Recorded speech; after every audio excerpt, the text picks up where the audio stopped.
अस्सलाम वालेकुम and welcome to जोर का जोड़। आई होप आप लोग खैरियत से होंगे और अच्छे से अपना ख्याल रख रहे होंगे। तब्दीलियों की आवाज़ें आना शुरू हो जाती हैं। दो कि हमने सीरीज़ तो जीती ऑस्ट्रेलिया से, उससे क्या पाया क्या खोया, मगर इससे पहले टेस्ट क्रिकेट में जो है वो बांग्लादेश से हम सीरीज़ ना जीत सके। इनफैक्ट सीरीज़ क्या, हमने दोनों ही टेस्ट मैचेस हमें शिकस्त का सामना हुआ। तब्दीलियों की आवाज़ें ज़ोर शोर पे हैं इस वक्त पाकिस्तान क्रिकेट बोर्ड में। बहुत सारी खबरें आ रही हैं, उन खबरों के हवाले से डिस्कस करेंगे और वो अपडेटेड खबरें हासिल भी करेंगे अपने सीनियर कोरेस्पोंडेंट से और डिस्कशन फिर करेंगे, क्योंकि डिस्कशन के लिए मेरे साथ मौजूद हैं पाकिस्तान के former chief selector Azhar Khan साहब। अस्सलाम वालेकुम एंड वेलकम। जी बहुत शुक्रिया आपका, आपने इनवाइट किया सवेरा। बिल्कुल जी। सो हमारे सीनियर स्पोर्ट्स कोरेस्पोंडेंट हमारे साथ मौजूद हैं कादिर ख्वाजा। कादिर, क्या खबरें हैं? तब्दीलियों की बहुत जोरों शोर से आवाज आई है, कौन जा रहा है, कौन आ रहा है, क्या चल रहा है? देखिए, जब टेस्ट हम मैच हारे हैं बांग्लादेश से 2-0 हुआ है, उसके बाद से ये बातें गर्दिश करने लग गई थी कि शान मसूद को जो है वो कप्तानी से हटाया जा रहा है। बिल्कुल इसमें सच्चाई है। हमें भी जरा ने कंफर्म किया कि शान मसूद के जो सितारे हैं वो गर्दिश में। शान मसूद को जो है वो वेस्ट इंडीज के खिलाफ जो टेस्ट सीरीज है उसमें कप्तानी से उनको कहा गया है कि हटाए जाने का इम्कान है और उनकी जगह सलमान अली आगा हॉट फेवरेट है। इसके अलावा जो है वो दूसरी जानिब सरफराज अहमद के बारे में भी कहा जा रहा था, लेकिन सरफराज अहमद की जो खबर थी वो ये कि उनको हटाया जा रहा है वो बिल्कुल दुरुस्त नहीं है। अभी तक हमें किसी किस्म की कोई जो है वो इसकी इनकी कंफर्मेशन नहीं आई और सरफराज अहमद आज भी जो है वो जो कैंप लगा है 49 क्रिकेटर्स का, उनके साथ साकिब जावेद के साथ मौजूद थे और सरफराज अहमद बिल्कुल अभी तक सेफ हैं।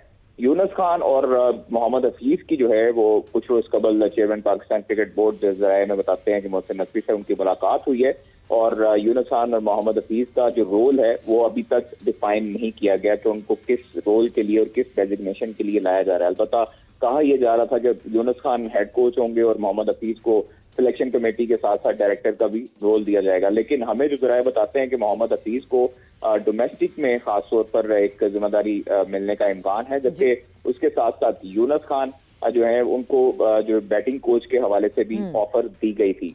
तो अभी तक ये सिलसिला जारी है और चेयरमैन पाकिस्तान क्रिकेट बोर्ड आज जो है वो हेडक्वार्टर में आए हैं और उसके बाद जो है वो आम मीटिंग्स होंगी और उसके बाद तमाम फैसले होंगे। क्या सलमान बट की भी बातें गर्दिश में चल रही है कि सलमान बट को भी एक नया रोल दिए जाने का भी इम्कान है। ठीक है कादिर, बहुत बहुत शुक्रिया आपकी अपडेट का। अजहर खान साहब के नाम ऐसे आ रहे हैं और मेजरली जो नाम आ रहे हैं, अगर हम यूनुस खान की बात करें, अगर हम मोहम्मद हफीज की बात करें, they have a reputation of being dead straight forward. उनको आप उनके ऊपर जो है वो कहते हैं ना, एक तरह से वो यस बॉस नहीं बन सकते। सो इसका मतलब ये कि कहीं ना कहीं हम कहेंगे जी अब पाथवे बेटर हो रहा है। नहीं, वो आपकी बात तो बिल्कुल सही है, मगर मैं ये कहूँगा कि इन चीज़ों की ज़रूरत क्यों पड़ी जी, वो इसलिए कि we lost the series against Bangladesh desperately. Yes. अब एक चीज़ जो मुझे समझ नहीं आ रही वो ये है कि पाकिस्तान क्रिकेट बोर्ड जो है जब भी डिसीजन लेगा तो क्या वो यूनुस खान और मोहम्मद हफीज़ को लाने के लिए किन लोगों को सेक्रीफाइस करेगा।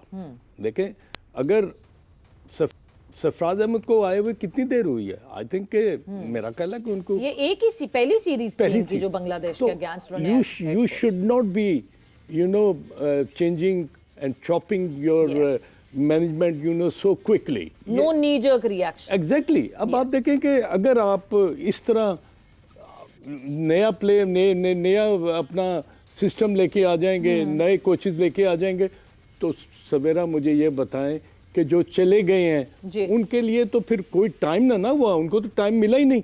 उन्होंने तो अपने आप को एक्सेल किया ही नहीं। सिर्फ एक या दो सीरीज के बाद अगर आप चेंज करते रहेंगे तो ये बड़ा, मैं समझता हूँ, मुश्किल होगा ये ऐसा डिसीजन। हाँ, देखना ये है कि आने वाले वक्तों में आपको भी और हमें भी पता चल जाएगा कि कौन सी चेंजेस आ रही हैं। अच्छा, जैसे कादिर ने कहा कि सरफराज अहमद की खबरों को तो बहुत हद तक जो है सबने उसको रद्द कर दिया है कि ऐसा चेंज नहीं आ रहा है, बट जहां Mohammad Hafeez coming into the domestic setup और may be looking after NCA या फिर जो है इंटरनेशनल क्रिकेट को अगर वो देखते हैं, एक अच्छी इंक्लूजन होगी। जस्ट टू रिमाइंड यू कि मोहम्मद हफीज एक छोटे से टाइम फ्रेम के लिए पहले भी आए थे और शायद लड़कों पे इतनी सख्ती हुई थी कि आपको दिख रहा था कि लड़के उनसे रिबेल कर रहे थे, मगर ऐसा ही सख्त शायद अब लड़कों के लिए कोई चाहिए, बिकॉज जिस तरह की परफॉर्मेंसेज आ रही हैं। एक एडमिनिस्ट्रेटर जो है ना, आपको एक ऐसा चाहिए जो कि डिसीजन मेकिंग में ना वो सिर्फ मरहून मिन्नत ना हो चेयरमैन का, ठीक,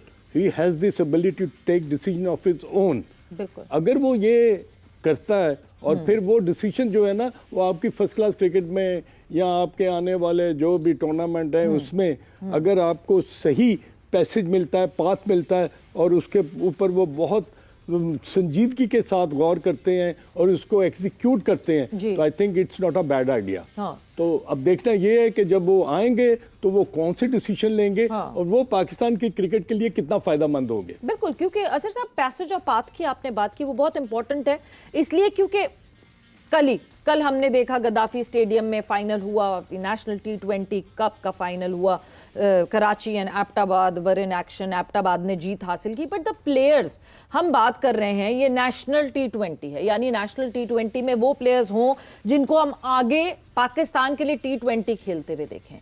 आपको कहीं शान मसूद उस प्लानिंग में नहीं दिखते। Why was Shan Masood playing in that final? आपको कहीं सऊद शकील नहीं उस प्लानिंग में। सऊद शकील आपको ओडीआई की प्लानिंग में नहीं दिख रहे, तो आप T20 खिला रहे हैं। हम हासिल क्या करना चाह रहे हैं? हम सिर्फ क्या टिक मार्क लगा रहे हैं कि ये हमने कर दिया है? हम हासिल तो कुछ भी नहीं करना चाह रहे। नहीं, अब तो वक्त आ गया कि जब आपको ना बहुत स्ट्रॉन्ग डिसीजन लेने हैं, Yeah. और वो डिसीजन कौन से हैं जो कि आपके आने वाले वक्त में आपको फायदा दें। अभी आपने T20 की बात की कि फाइनल आपने देखा गद्दाफी स्टेडियम में, और मुझे ये बताएं कि उस फाइनल का हासिल क्या हुआ। 118 या 117 रन जो हैं बिल्कुल, वो एक्सेप्टेबल नहीं है किसी भी तरीके से। इतने अच्छी टीम का कराची लाहौर पहुंचे, वो आके खेले, उन्होंने परफॉर्म भी करना था मगर नहीं कर सके। टीम्स इंटरनेशनल में 280 बना रही है, हम डोमेस्टिक में 118 पे ऑल आउट। एग्जैक्टली, और यही चीज हमारी डिपिक्ट करती है कि हम T20 हो, वनडे हो, टेस्ट मैचेस हो, we are lacking a far behind. बिल्कुल, we are definitely lacking far behind. Format to format अगर हम बात कर लें, जिस तरह अभी कादिर ने बताया कि टेस्ट के लिए अगर कैप्टनसी की बात की जाए, क्योंकि शान मसूद की परफॉर्मेंसेज नहीं आ रही, दो के डिबेटेबल है ये बात बहुत, तो सलमान अली आगा को कंसिडर किया जाए। बट सलमान अली आगा जो कि T20 के कप्तान हैं, उनकी T20 में परफॉर्मेंसेज नहीं आ रही। T20 अभी हमने बहुत टाइम बाद खेलना है, अभी हमने ऑलमोस्ट कोई 1 महीने के टाइम फ्रेम के बाद टेस्ट क्रिकेट ही खेलनी है। क्या ये तब्दीली जायज़ होगी? देखिए, अगर आप 16 टेस्ट मैच खेलते हैं और 12 हारते हैं जी। तो कहीं ना कहीं तो there is something wrong somewhere, okay, और उसमें आपकी जो एबिलिटी एज ए लीडर और as a incharge of the ship वो लैक करती है। आप जब भी डिसीजन लेते हैं ना तो 2 टेस्ट मैचेस में दोनों दफा टॉस जीतकर आपने अपनी ऑपोजिशन को कहा कि तुम बैटिंग करो, जी। और वहीं पर वो जो चेंज थी ना वो हमें नजर आ गई कि ये डिसीजन सही नहीं थे।